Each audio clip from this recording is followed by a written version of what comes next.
La force nucléaire forte concentre son activité au cœur des régions les plus intimes ou subtiles de la matière.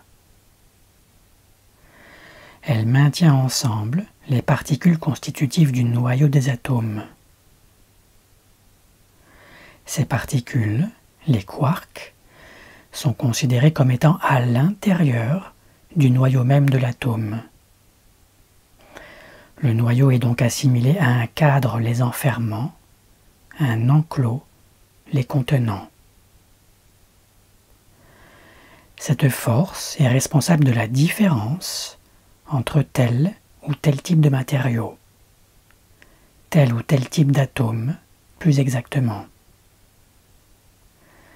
Elle crée les atomes en les différenciant. Donc d'une certaine manière, elle crée la matière elle-même. Elle crée l'identité de chaque atome. Chaque atome se différenciant des autres uniquement de par ses constituants au niveau du noyau.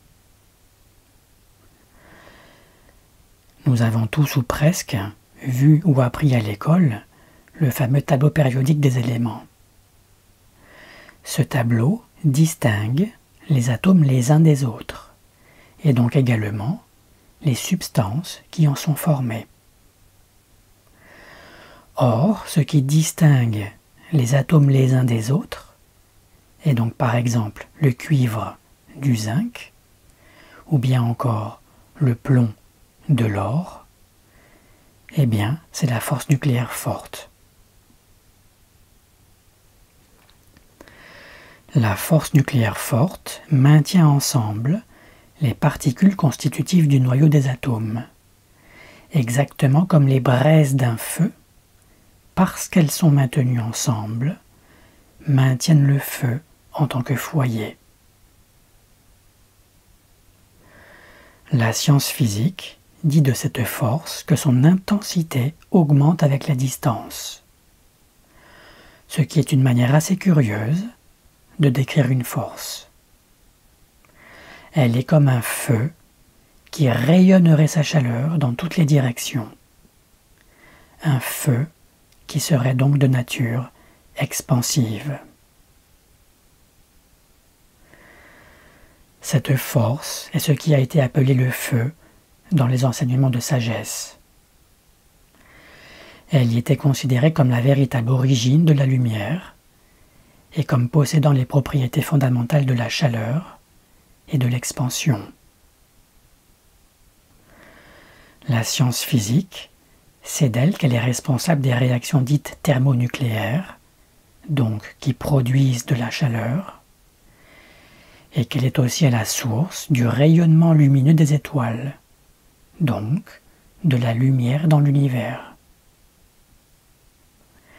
Cette force est comme un feu, puissant mais calme, au cœur de la matière.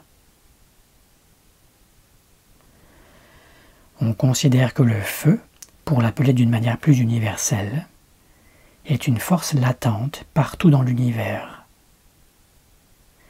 À n'importe quel endroit de l'univers, là où rien n'était encore présent, quelque chose peut apparaître.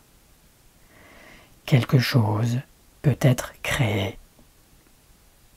Un atome, par exemple, peut être créé.